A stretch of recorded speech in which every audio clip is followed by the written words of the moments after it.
Sir भी है। निमेश जी, एक बार ना आईटीसी के नंबर मेरी सहयोगी विनी मोतीवाला आपके सामने रख रही है, आप भी सुनिएगा, हम भी सुन रहे हैं जरा, और इस पे ना मैं एक क्वेश्चन आपसे लूँगा, एक बार आप जरा गौर फरमाइएगा आईटीसी के नंबर्स किस तरह से आ रहे हैं। विनी, बहुत शुक्रिया ये नंबर्स का असेसमेंट करने के लिए। जरा बताइए कैसे आ रहे हैं नंबर्स आईटीसी के।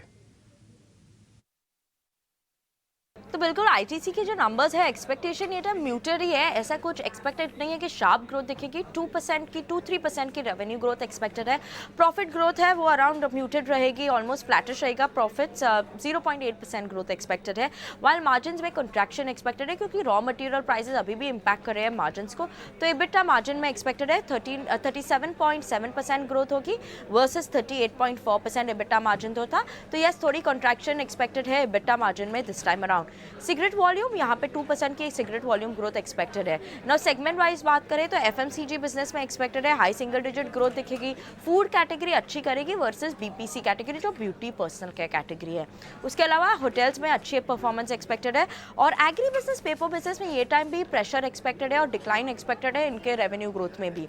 सिगरेट इबिट की बात करें तो वहाँ पे एक्सपेक्टेड है कि फ्लैट रहेगा। सिगरेट इबिट का जो मार्जिन है वहाँ पे सिगरेट इबिट फ्लैट ही रहेगी ईयर ऑन ईयर बेसिस पे। मेनी फैक्टर्स जो वॉच आउट करेंगे तो सिगरेट वॉल्यूम ग्रोथ जो इन्फर्ड नंबर आता है वो क्या है, डिमांड ट्रेंड्स कैसे दिख रहे हैं, होटल्स की रेवेन्यू ग्रोथ कैसे है, और उनका प्रोग्रेस वहाँ पे क्या है, डीमर्जर का कैसे प्रोसेस चल रही है, उनकी कुछ अपडेट आ जाए तो ये इंपॉर्टेंट फैक्टर है वॉच आउट करने के लिए। और आउटलुक अपने सेक्टर वाइज इंडिविजुअल सेक्टर्स का specially agri business paper business में कैसे है, ये इंपॉर्टेंट फैक्टर्स है वॉच आउट करने के लिए। ठीक है विनी, बहुत शुक्रिया, थैंक यू वेरी मच ये पूरी की पूरी डिटेल देने के लिए। अलग अलग सेगमेंट भी आपने बता दिए कि किस किस सेगमेंट से कहाँ कहाँ पे ग्रोथ रहने वाली है। निमेश जी, आपने अच्छे से चेक कर लिया होगा, देख भी लिया होगा, मुनाफा ऑलमोस्ट फ्लैट, जिसको म्यूटेड मुनाफा कहते हैं, वैसे ही आ रहा है 5,000 करोड़ प्लस का। सर, आप इसमें कुछ और रीड कर रहे हैं? अगर आपकी कुछ रीडिंग है तो बता दीजिए सर।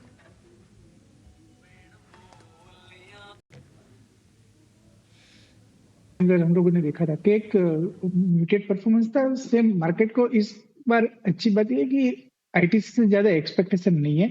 मुझे लग रहा है कि स्टॉक स्पेसिफिक बात तो एक अगेन जो नजर रहेगी वो डीमर्जर के ऊपर। जिस तरह से लास्ट अगस्त में मैनेजमेंट ने होटल बिजनेस का जो है वो डीमर्जर की बात की थी, उसके अंदर कैसा रहेगा आने वाले दिनों में वो ज्यादा मायने रहेगा। बट ऑल ओवर मुझे लग रहा है कि एक लॉन्ग टर्म के लिए ऐसे अगर आज रिजल्ट फ्लैट आता है और स्टॉक के अंदर कोई भी गिरावट देखते हैं तो मुझे लग रहा है कि आईटीसी जो है उनको करंट मार्केट सिनारियो के अंदर आईटीसी मुझे काफी अच्छा लग रहा है और मैं बाय रिकमेंड करूंगा। कोई भी डिप्स आता है तो आईटीसी के अंदर बाय करके चलना चाहिए। ठीक है, कोई भी डिप आ रहा है तो आप कह रहे हैं आईटीसी के अंदर बाय करके चलना चाहिए। आईटीसी के हालांकि मार्जिन्स में श्रिंक आ रहा है, लेकिन ये ज़्यादा नहीं आना चाहिए। प्रॉफिट जितना उम्मीद कर रहे हैं 1% उससे कहीं ज़्यादा आ जाए, और मार्जिन जितना हम एक्सपेक्ट कर रहे हैं कि थोड़ा श्रिंक हो गया, थोड़ा कम हो गया आएगा, थोड़ा कम ना हो, फ्लैट भी आ जाए तब भी चल जाएगा, तो आप आईटीसी को एक सेवर के तौर पर देखेंगे। तो आईटीसी से फिलहाल अभी दूर रहना चाहिए, जैसे निमेश जी आपको मोटा मोटी आइडिया दे रहे हैं।